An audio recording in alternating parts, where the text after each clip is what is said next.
Welcome to the C21 Canada AI Leadership Series, where we explore how leaders across education are shaping the future of learning and responsible human-centered AI. I'm your host, Robert Martellacci, co-founder and CEO of C21 Canada.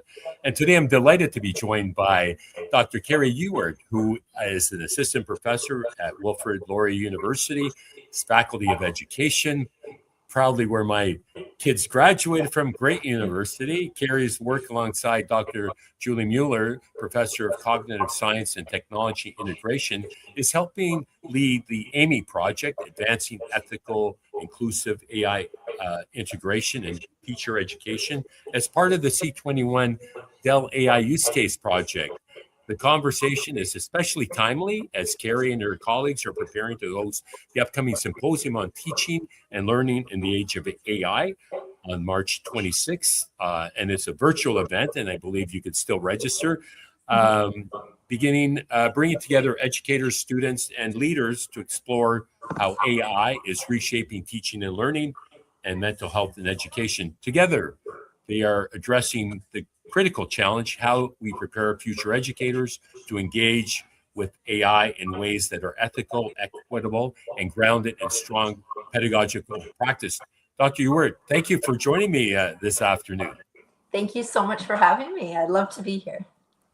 What a fascinating time to be in education, and kudos for you for being and Dr. Mueller for being part of the C21 Dell Technology AI use case project. It's one of the few initiatives countrywide in the world currently taking place, and kudos to you for your leadership in advancing teacher education, because that has not been consistent. There's pockets of innovation across the country, I'd like to say. So remarkable work that you're doing.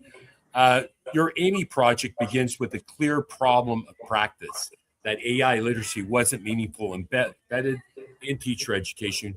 What did you and Dr. Mueller observe that made this gap so urgent? Well, I think the biggest gap, that urgent gap, was that AI was really reshaping teaching. So in the past, we've seen it reshape in finance, we've seen it reshaping business, but for the first time, we were starting to see it really take an impact and have an impact on teaching, reshaping both pedagogy as well as assessment and really professional identity.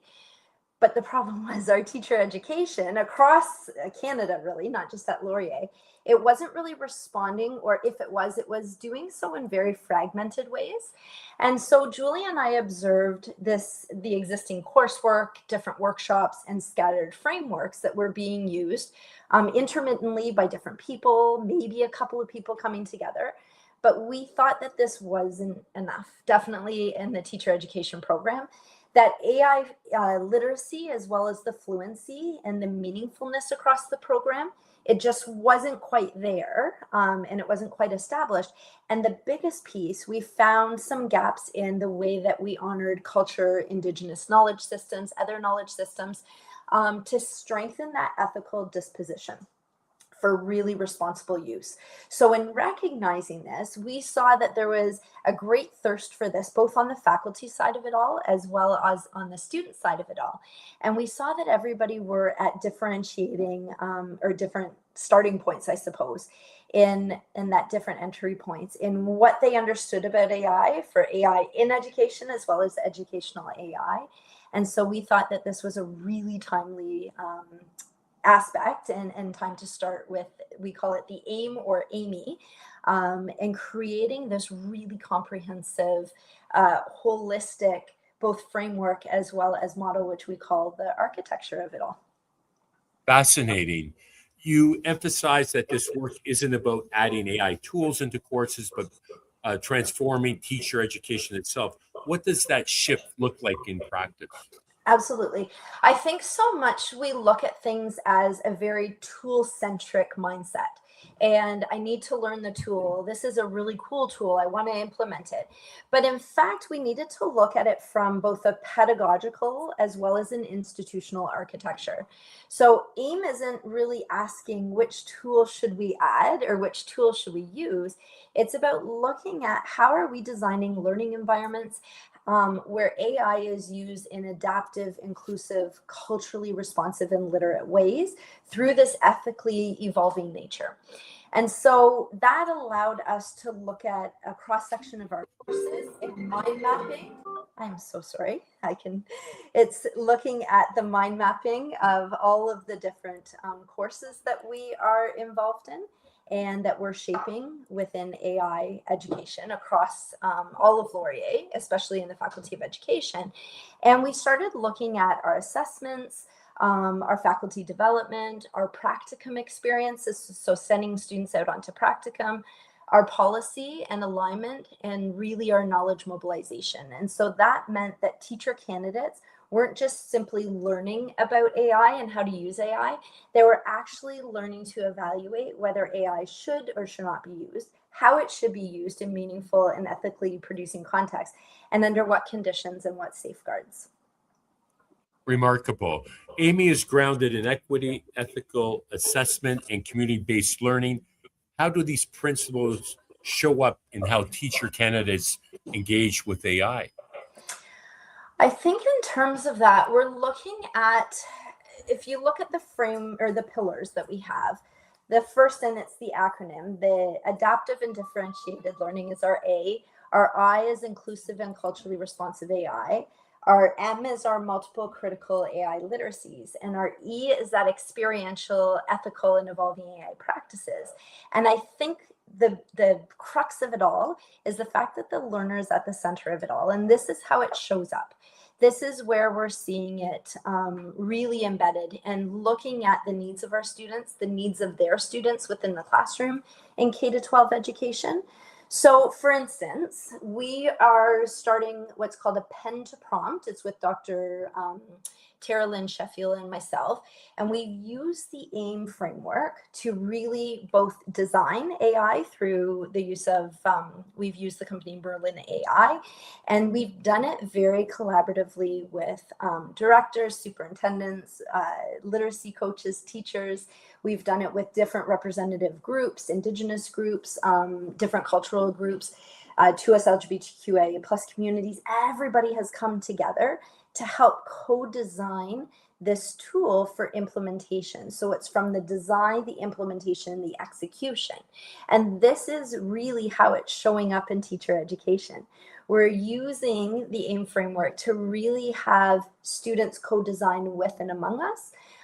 We're looking at how it's embedded and rooted in community issues and cultures. We're looking at how their AI use can be very culturally sustaining, non-harmful, responsible, and instructionally meaningful. So we're seeing it through this project, for instance, the pen to prompt. We're executing it in K-6 classrooms, particularly a pilot in grade 6 classrooms, starting on Monday, actually, where it is an AI writing companion for students. So it doesn't do the work for the students, but it helps with that cognitive outsourcing in a way so that students are really able to put that cognitive load into that. And so this is an example of how it's showing up with our students. It's showing up in coursework, it's showing up in pedagogy, it's showing up in assessment, and really getting them to think deeper in terms of developing their own AI literacies.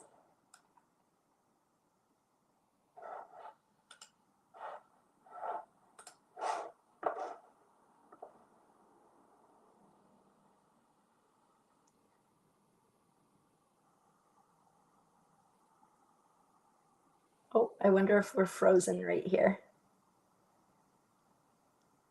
Oh, there we go. Sorry, got a bit of a blip there.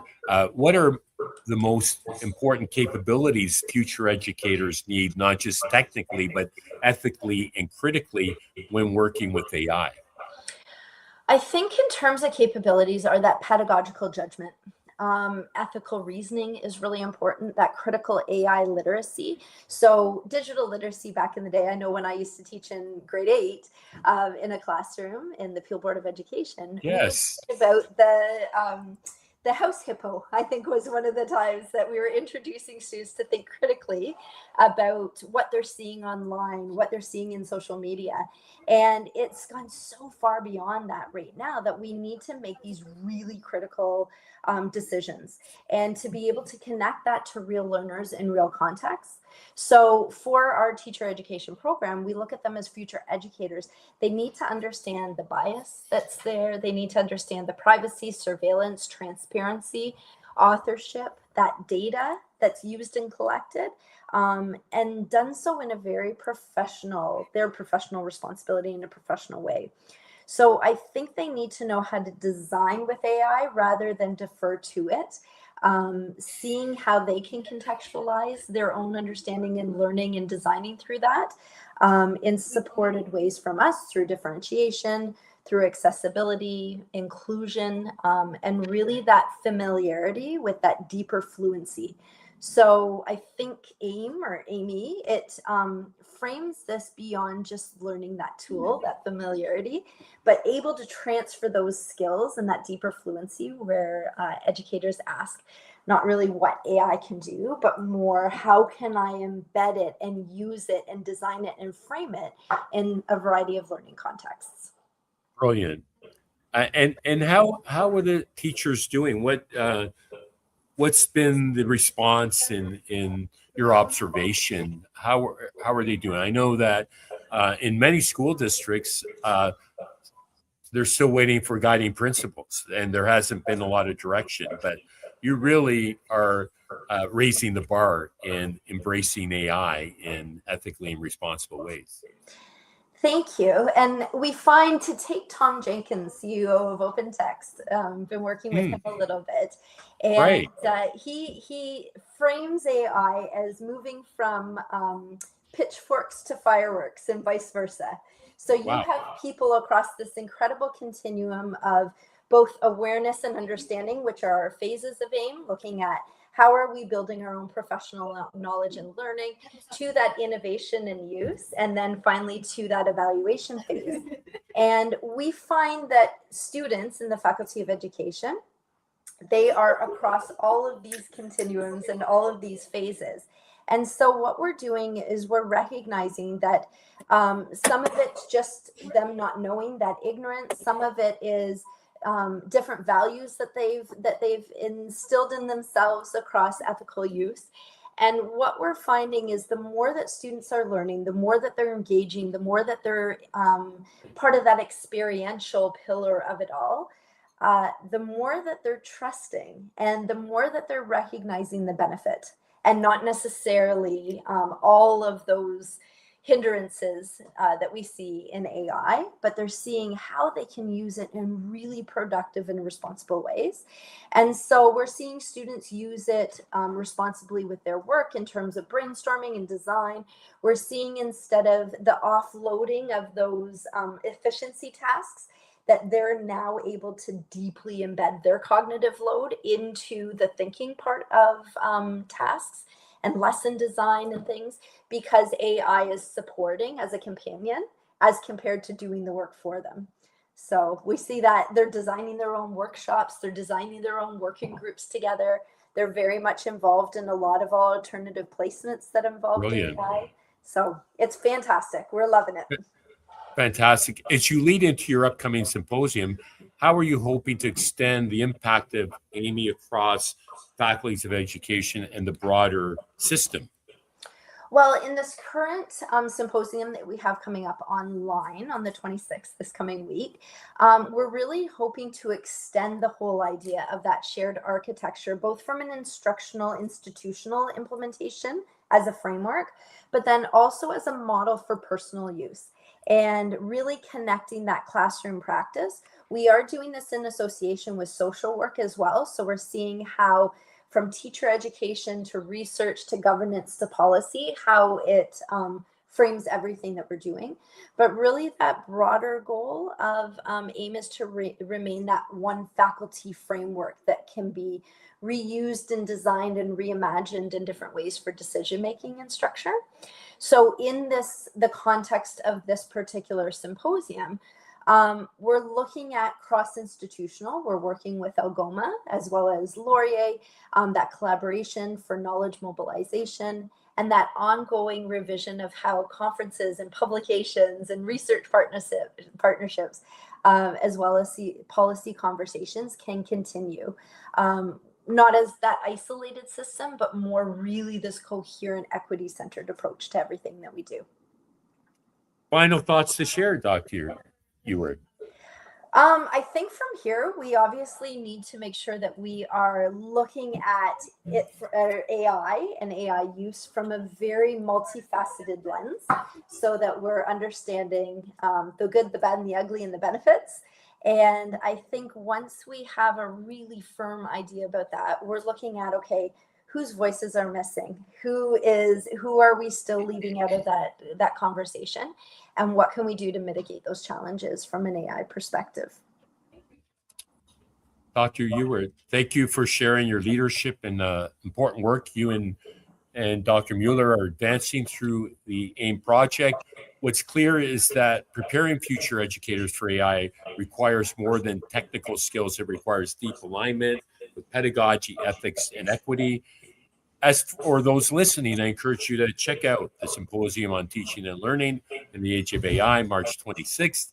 It's a fantastic opportunity to connect, learn, and explore practical strategies around AI education, mental health, and with a community of educators and innovators. At C21 Canada, we're proud to support this work through the Dell C21 AI use case project to highlight models that are driving meaningful system-level change. My name is Robert Martellacci of C21 Canada. Thank you for joining us today. And until next time, stay healthy, stay safe, and keep the learning curve steep.